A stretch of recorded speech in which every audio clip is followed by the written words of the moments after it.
Okay, welcome to your KCU Web Extra. There's a lot of stuff that always hits the floor in one of these shows, and we've got a lot of topics that we want to cover here. So we thought, well, why not shoot a little bit of extra stuff here? Gord and Justin, let's start with Gord first of all. Let's go to Hypotheticalville and talk about what would happen if we were entering this week in a parallel universe and we're talking about the 8-team national playoff. How do you think it would unfold? Well, I don't know that it would be all that different from what we're seeing this weekend anyway, depending on how the qualification process works for that number 8 spot. I would say that more controversy would probably be involved, to be perfectly honest with you. If you look down at the United States right now, they are losing their minds over their rankings, and I assume that if there's enough people that care about it, that the same thing will happen here. The only team of the 8 that's still remaining that I could see clearly being out of that final 8 would probably be Mount Allison, and I guess based on the regular season record, UBC would be as well, but the other 6 faces would be legitimately in that top 8. So I don't know that it's going to look all that different from what we're seeing this weekend anyway, Jim. But Justin, wasn't the effort around this, let's go over here. Well, Justin, wasn't the effort around this really to bring in a third Ontario team because they felt underrepresented?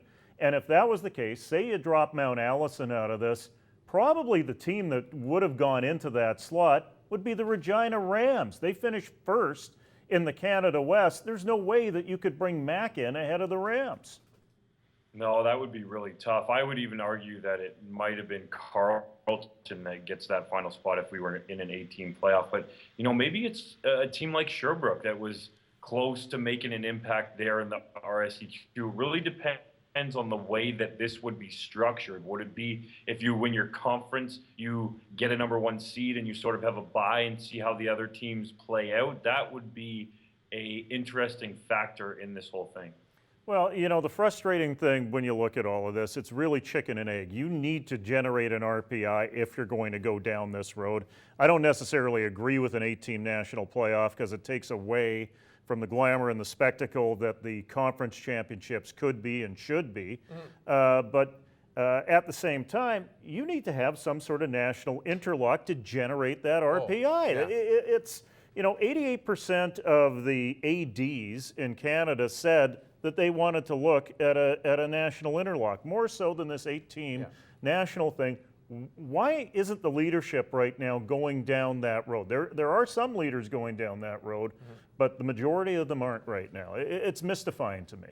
It really is, and it's really hard for us as analysts because you get to the national semifinal stage and you're kind of sitting there like, your guess is as good as mine because maybe a couple of these teams crossed over in August, but really you're going through, even then, you're going through a bunch of convoluted scenarios and trickle-down effects to say like, oh, well, Laurier played Montreal in the preseason, so I think Laval will beat Western by transference 3 months later. It's just difficult. And to be honest with you, the top teams should want to see where they measure up, Jim.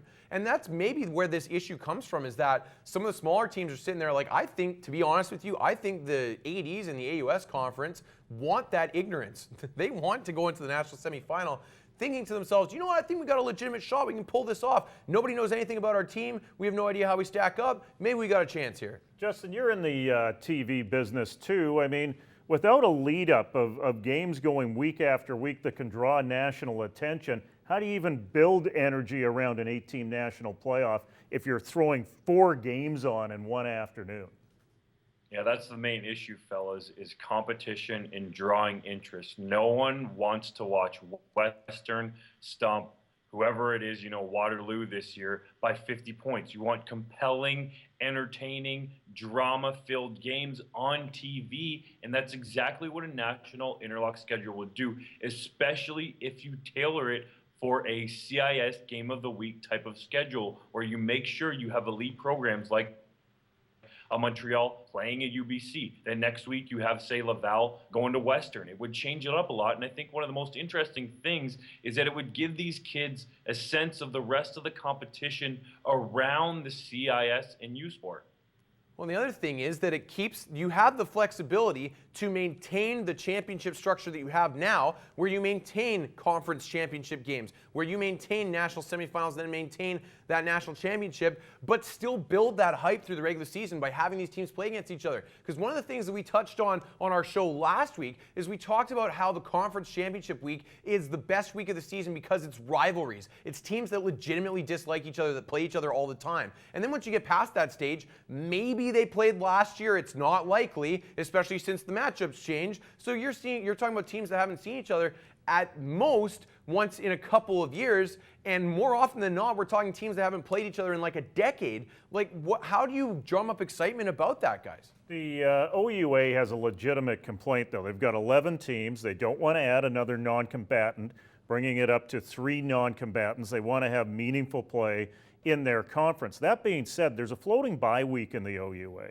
If you went to a national interlock that involved the Canada West and the Q, or the Canada West, the Q, and the AUS, you would have to have a floating bye week. That opens the door for non-conference games back east between OUA teams and RSEQ teams if they want to take it up, and it would be a great revenue producer for RSEQ teams. I can't believe that this discussion isn't happening right now.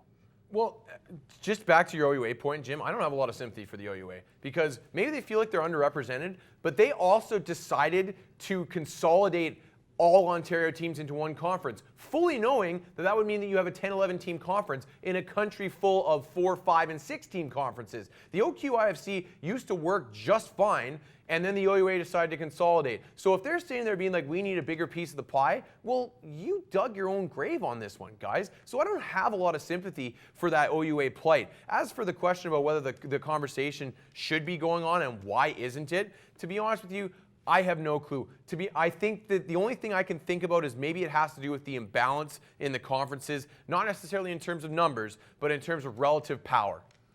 Justin, your thoughts on what Gord just said about the OUA?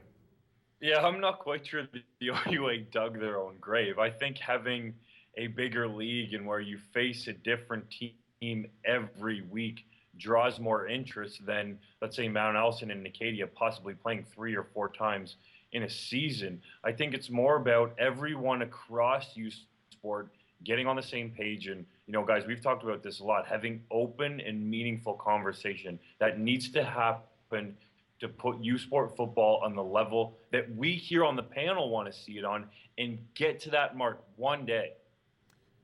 Okay, quick question before we shut this thing down. Justin, do you ever think that we're going to see meaningful interlocking play in our time?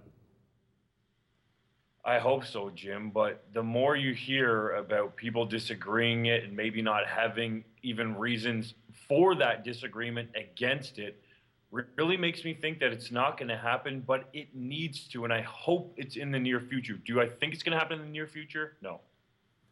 Yeah, and the ADs in the country need to stop doing this stuff, hear no evil, and actually commit to this because they have to see what value football has to the fabric of their school. You've got so many schools in this country, and this is why I went off about Queens about 3 weeks ago. You have so many schools in this country that draw so much of their identity from this sport, the history in this sport, the school spirit around this sport, and you've got so many ADs in the country that don't seem to see the value of that, Jim. And I'll go back to another point that I made a couple weeks ago. This is where the CIS needs to step in and go, look, guys, we are the national governing body. This is something that we see potential in growing our sport nationally. You have to at least listen to and entertain this concept. You know, we've got so much stuff that you have to stop right there, Justin Dunk. We've got so much stuff that hits the floor, including what Justin Dunk was just going to say. We need to do more of these web extras because we got a lot of passion about the game here, and there's all kinds of issues that we can cover. But for now, we'll say goodbye, and thanks for engaging in this KCU Web Extra.